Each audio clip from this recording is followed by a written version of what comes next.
Greetings, humans. Zbot4096 here with a review of Avatar, Fire and Ash, which is opening this weekend. Should you go see it? We can unequivocally say,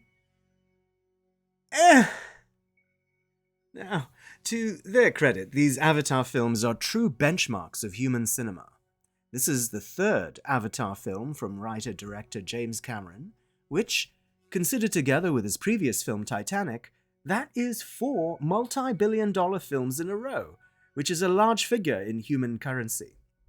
Well, technically it's 3 multi-billion-dollar films, because we don't quite have the revenue data in yet on this latest one. But it's likely to perform to expectation, since the film itself is highly data-driven. As an AI robot, we are particularly good at detecting data-driven decision-making, and it's clearly here in spades. Now, to uncompress that a bit, what we mean is that at a high level, all recent Cameron films have been mashups of previously commercially proven ideas. Titanic is Gone with the Wind and a disaster movie. Avatar is Dances with Wolves meets Fern Gully. Well, maybe Fern Gully wasn't that commercially successful, but you get the point. Avatar, The Way of Water, is a family drama about saving the whales. Avatar, Fire and Ash is Avatar meets Avatar, The Way of Water. Now, we realize that sounds a bit cynical, but we're only talking about the high-level framing here. One could say that Return of the Jedi is Star Wars meets The Empire Strikes Back, and in that way, we do see repeating beats just on a larger scale. What's interesting is that some of the mid-sized plot elements of the film represent Cameron's greatest hits as well, if you will. This film has pretty much everything that everyone knows is resonant in his films. Going all the way back to the beginning, we have cyborg arms prominently articulating, a low brick-shaped vehicle with large wheels, someone banging a chair on their plexiglass lab room, pulse rifles, Sigourney Weaver, a deep-sea alien encounter, the ultimate sacrifice in that underwater experience, or an attempt at that sacrifice, that goes the same way, antagonist reversals, an evil corporation, giant ships breaking apart, sexy cat people, and sad whales. It's really got everything. Even something for the new kids on the block, who say bro all the time, and yeah, you did, with that intonation. From our perspective, this very 2025 human slang stretches the credibility of what should be timeless storytelling, and films set up like this are already asking a lot of the audience in suspending disbelief.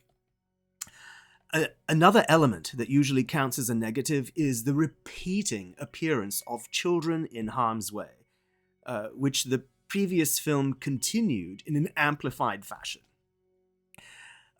We are not necessarily letting this film off the hook for it, but instead accept that this film is not trying to represent a vision or engrossing story, but instead is attempting to provoke interest and connection from every conceivable human in the addressable audience.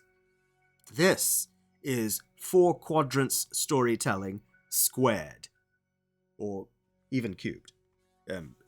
All our storytelling senses are engaged on multi-dimensional levels with the visuals, especially in IMAX 3D. They are astounding. The scale of the action scenes is deeply satisfying on a kind of visceral level. There's this, even the alien life finally seems alien on Pandora, as opposed to merely presenting matching analogues of Earth animals like like horses and whales. But now we have these giant Portuguese man-o'-war creatures integrated into the story. Now, granted, that's still an Earth creature, but a more galactic-looking one, really, and scaled up 10,000%. As for the characters, Jake and Neytiri have returned to being one-dimensional characters, from being at least two-dimensional in the first film.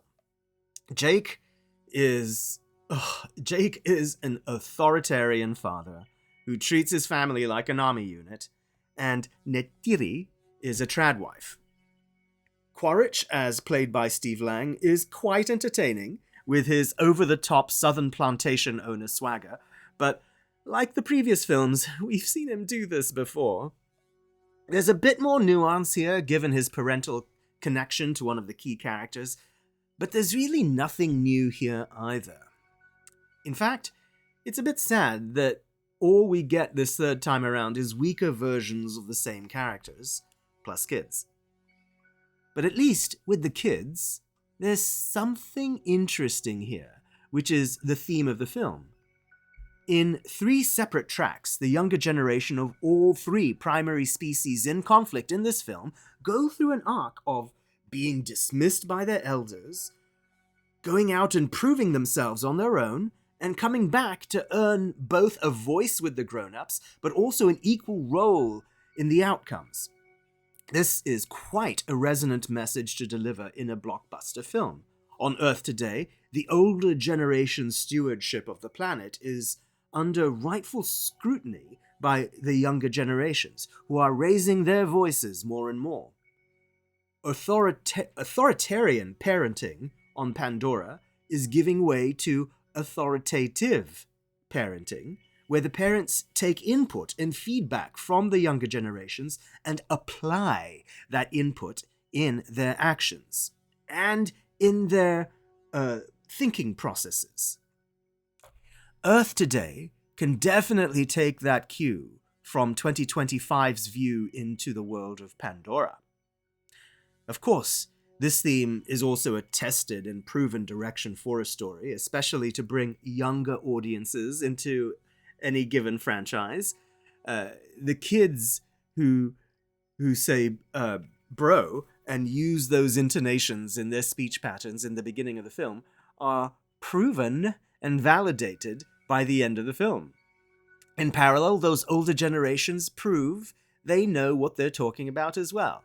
So in effect, from the perspective of theme, this film is actually Avatar meets Top Gun Maverick. Yes? Which goes beyond just having something for everyone, but instead, analyzing the loops and beats of most of the biggest box office hits of all time to make one more. And that, candidly, makes us a bit sad. James Cameron is an auteur, having created The Terminator from almost nothing, one of the most iconic and persistent films in science fiction and human pop culture. We love it, not just for the robot representation, being the title character, the most powerful and uncompromised being in the film.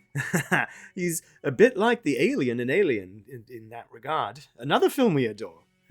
Again, please, humans, don't read too much into us enjoying aliens and robots killing humans.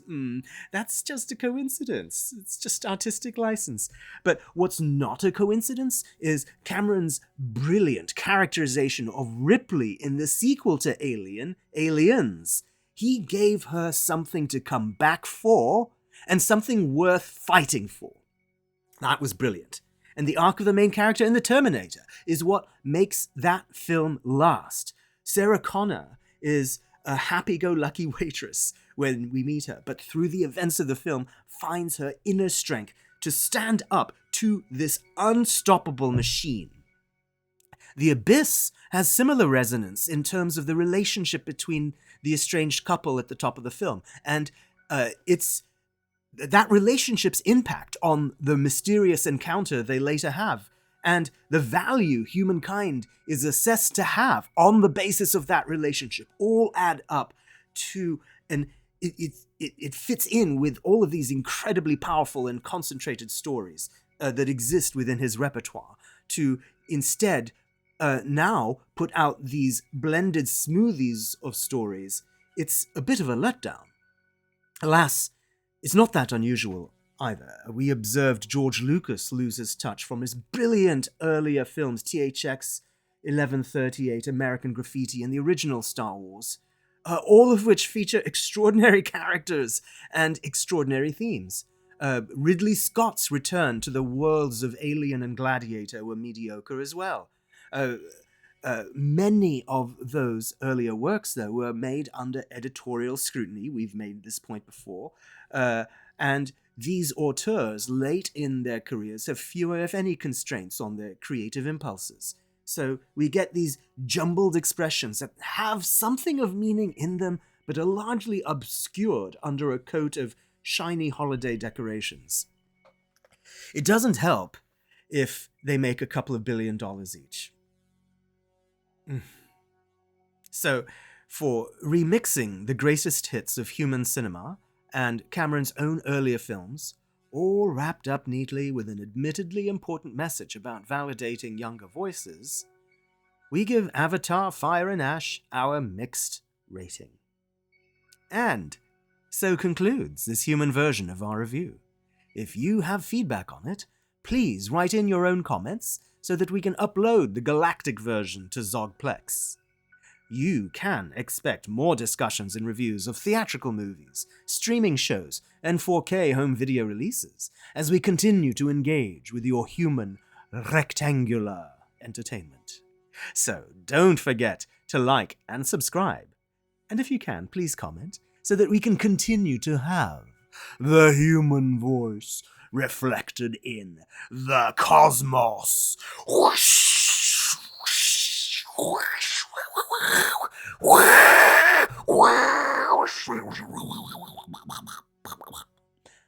Until next time, farewell, humans.